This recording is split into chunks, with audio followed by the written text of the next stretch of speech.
Bem-vindos ao Casca de Nós, o canal que fala de narrativa analisando mangás, quadrinhos, webtoons e muito mais. E tudo isso a partir da perspectiva de um autor, porque se essa é a sua primeira vez aqui no canal, seja muito bem-vindo. Eu sou o Fred e eu sou um autor, eu faço webtoons e mangás. E hoje eu tenho um vídeo muito especial que eu queria fazer há muito tempo, que é falar de narrativa. Esse vai ser o primeiro vídeo aula sobre o assunto, então deixa o like para eu saber se vocês gostaram desse vídeo e se vocês querem mais. Então vamos começar pelo começo, afinal de contas, o que é uma história, o que é narrativa? Robert McKee define uma história como uma sequência de atos. Atos é uma série de sequências que culminam num evento climático. Uma sequência é uma série de cenas que geram um impacto maior que qualquer outra cena. Robert McKee, em seu livro Story, Substância, Estrutura, Estilo e os Princípios da Escrita de Roteiro, diz que uma história só é completa quando há um arco de personagem ou um arco de história, como ele falou diretamente no livro dele, né? Mais pra frente eu vou falar especificamente do arco de personagem. Aqui ele fala de arco de história, que é quando um personagem passa por mudanças que culminam numa mudança irreversível do status quo. Status quo seria o dia a dia do personagem, né? O mundo comum dele. Neste vídeo eu irei usar como exemplo Dragon Ball, um anime que muita gente diz que não tem história, que só é desculpinha pra luta. Aqueles que leram o mangá ou assistiram o anime clássico sabem que o Goku era uma criança que vivia sozinha nas montanhas. Ele conhecia virtualmente nada do mundo lá fora. Inclusive, ele nem sabia o que era uma garota. No fim da série original, isso é, até o final do Dragon Ball Z, Goku já havia ido pro espaço, já tinha ido pro outro mundo, morrido, voltado, ele viu deuses, ele viu demônios, ele lutou contra tudo e todos. Ele conheceu o universo. Além, é claro, de ter desenvolvido o seu próprio ciclo de amigos e de família. Então ele constituiu uma família.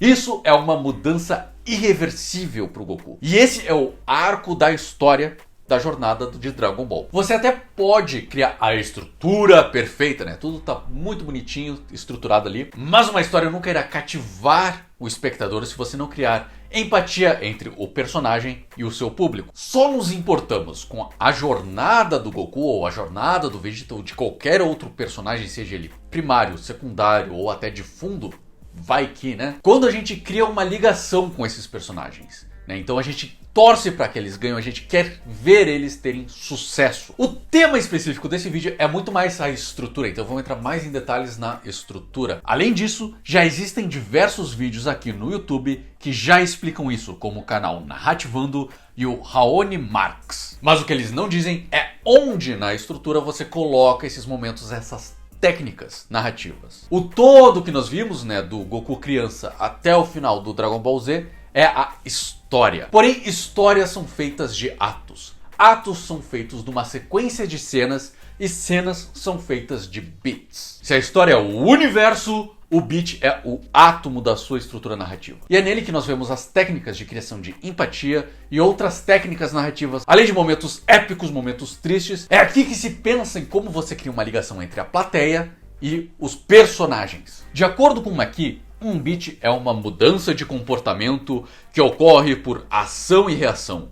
Eles moldam o ponto de virada da cena. Vamos novamente usar Dragon Ball como exemplo. Vamos pegar um arco dentro de toda a história de Dragon Ball. Vamos pegar lá o arco de Namekusei, por exemplo. Podemos pegar esse arco e dividir em 3 atos. Não porque o Sid Field disse em seu livro que uma história precisa ter 3 atos, mas porque a história de Namekusei, né, se a gente pegar Namekusei como uma história com início, meio e fim, ela é realmente dividida em 3 ações. Eu ainda irei falar sobre atos, né, usando Into the Woods, o livro de John York, como exemplo, além, é claro, do Sid Field, que é um clássico para roteirista. Então, se você quer ler e usar esses vídeos apenas para lembrar certos conceitos, fique à vontade. Eu vou, ao longo dessa jornada, eu vou dar muitos e muitos livros para vocês lerem. Ou se não quiserem ler, se quiserem apenas esperar os vídeos serem lançados, né?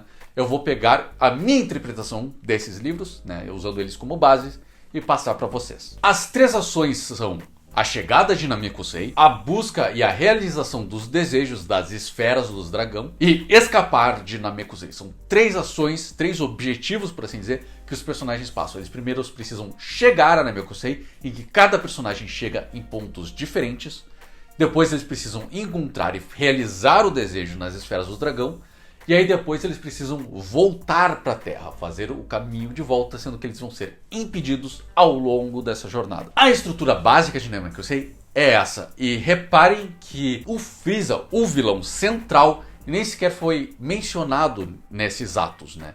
Isso porque o Frieza não passa de um obstáculo para ser superado durante esses atos. O vilão não necessariamente vai ser o objetivo final do ato, podendo ser contornado pelos heróis ou até derrotado para depois seguir o objetivo do ato em si. Tá, atos são feitos de cena, então vamos pegar uma cena específica para depois pegar os beats dessa cena. McKee define a cena como uma ação com conflito que transforma a vida dos personagens em um valor positivo ou negativo, pois cenas possuem um valor, ele pode ser positivo, negativo ou até neutra. O McKee, ele reconhece que podem existir cenas neutras, que ele também descreve elas como cenas inúteis que geralmente podem ser cortadas para fora do filme, porque afinal de contas, se a sua cena não faz nada positivo ou negativo em sua história, por que ter ela? Vou te dizer o porquê. Pode ser que você não consiga tirar do roteiro uma cena neutra porque ela serve para dar informação. Ela é simplesmente e especificamente para exposição.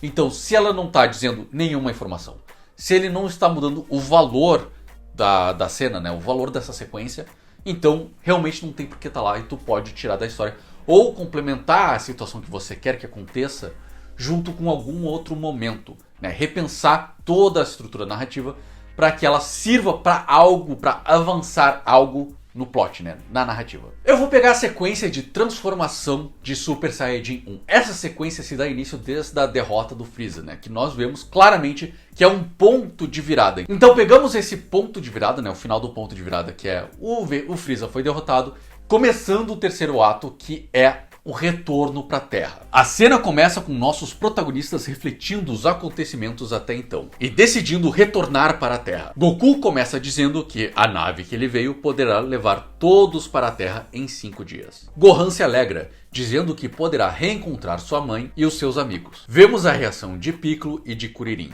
Porém, Kuririn se assusta, lembrando que esqueceram da Bulma. Goku responde que a reação de Kuririn foi exagerada e achou que Frieza havia retornado. Um pequeno foreshadowing aí. Kuririn responde que Bulma é mais assustadora que Frieza.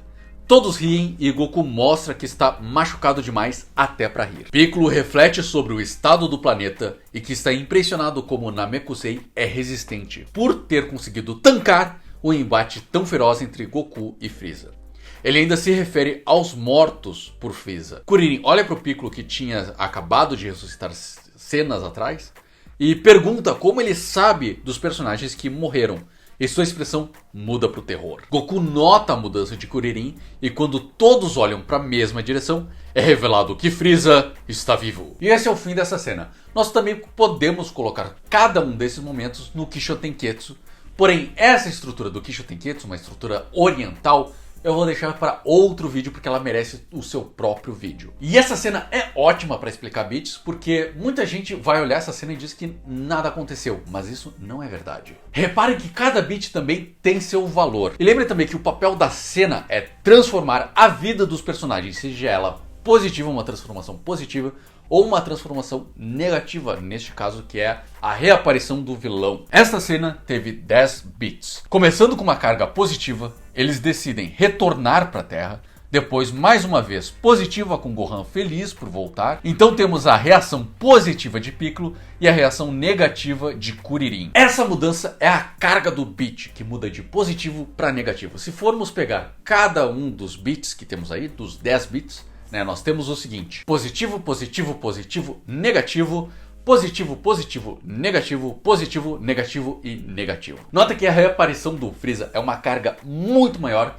que qualquer outra anterior a este momento, a este beat. Lembrando que beat é ação e reação. Então toda vez que um personagem fala algo, age em alguma coisa e outro reage, isso é um beat. Recapitulando, uma história é uma série de atos construídos por uma sequência de cenas que por sua vez são compostas de uma série de beats, ação e reação. É por isso que também nós temos aquela famosa dica do mudar o e então para por isso ou por causa disso algo acontece, né? Então, ao invés de falar fulano fez tal coisa, então isso aconteceu, fulano fez tal coisa, por isso outra coisa aconteceu. Outra coisa respondeu ao que o fulano fez. O propósito do beat é justamente de forçar a tu pensar, né, na sua estrutura, como cada coisa, cada elemento irá responder a cada ação. Né? É forçar você, o escritor, a pensar na sua história no pequeno para melhorar o todo. E reparem como são de mudanças, né?